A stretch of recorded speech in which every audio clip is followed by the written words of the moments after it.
যদি আপনারা হিন্দু ধর্মগ্রন্থ পড়েন তাহলে দেখবেন যে হিন্দুদের সবচেয়ে জনপ্রিয় ধর্মগ্রন্থ হলো ভগবদ গীতা।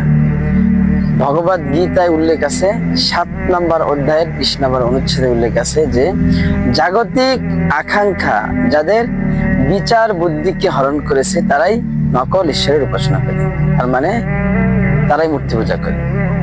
এছাড়াও যদি আপনারা বেদ পড়েন, হিন্দু ধর্মের সবচেয়ে পবিত্র ধর্মগ্রন্থ হলো বেদ। যজুর্বেদে উল্লেখ আছে অধ্যায় 32 অনুচ্ছেদ 3 বলা হয়েছে লা তাস্তা প্রতিমা আস্তি, মহান ঈশ্বরের কোনো প্রতিমূর্তি নেই। প্রতিমূর্তি এটা সাংস্কৃতিক শব্দ, এর মানে একটি ছবি, একটি ভাস্কর্য, একটি পেন্টিং, একটি ফটোগ্রাফ, একটি স্কেচ। বলা হয়েছে যে ঈশ্বরের কোনো মূর্তি নেই, কোনো ছবি নেই, কোনো ভাস্কর্য নেই, কোনো পেন্টিং নেই।